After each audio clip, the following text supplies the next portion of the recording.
வணக்கம் நண்பர்களே. இன்றைக்கி நம்ம எதை பற்றி பார்க்க போகிறோன்னா, கொடுவை அன்பு அப்படின்ற ஒரு பையனை பற்றி தான் நம்ம ஒரு முக்கியமான அப்டேட் நம்ம பார்க்க போகிறோம்.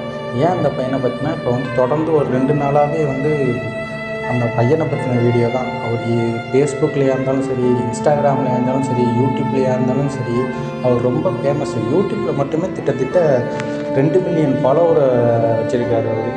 அதுக்கப்புறம் பார்த்திங்கன்னா இன்ஸ்டாகிராமில் எப்படியும் 6 லட்சம் பேரை ஃபாலோ பண்ணி வச்சுருக்காங்க.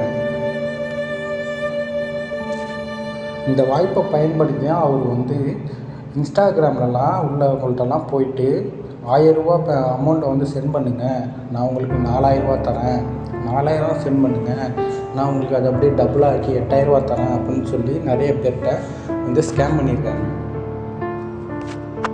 ரீசெண்டாக பார்த்திங்கன்னா ஒரு 2 மாதத்துக்கு முன்னாடி அவங்க அப்பாவுக்கு புதுசாக பைக்கு வாங்கி கொடுத்துருக்கேன் அப்படின்னு சொல்லி ஒரு ஸ்டோரியும் ரீல்ஸும் பண்ணி போட்டிருந்தாங்க. அது ரொம்ப வைரலாக இருந்துச்சு. இப்போ பார்த்திங்கன்னா நான் எங்கள் அம்மாவுக்கு நான் புதுசாக கார் வாங்கி கொடுத்துருக்கேன் அப்படின்னு சொல்லி ரொம்ப அந்த வீடியோ வைரலாக இருந்துச்சு. அதை எல்லாருமே நிறைய பேர் பாராட்டிட்டும் வந்தாங்க. நிறைய பேர் கமெண்ட்டும் பண்ணிவிட்டு ஒரு மாதிரியாக கமெண்ட்டும் பண்ணிட்டு வந்தாங்க.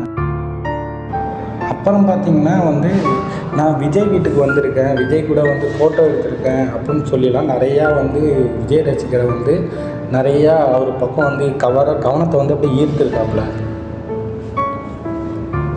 அந்த கவனத்தை ஈர்த்தோன்னே அவருக்கு இன்னும் ஃபாலோவர்ஸ் அதிகமாக கூட ஆரம்பிச்சிட்டு,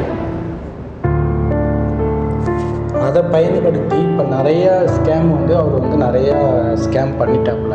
இப்போ அவருக்கு 14 வயசுலேயே அவர் இவ்வளோ ஸ்கேம் பண்ணுறாருன்னா, அப்போ ஒரு 25 வயசு 26 வயசு கொஞ்சம் மெச்சூர் ஆன பிறகுலாம் அவர் எவ்வளோ ஸ்கேம் பண்ணுவார்.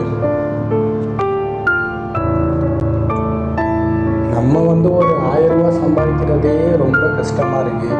இந்த காலகட்டத்தில் இந்த பையன் எவ்வளோ திறமையாக எல்லாரையும் ஏமாற்றிருக்கான்னு பார்த்துக்குங்க.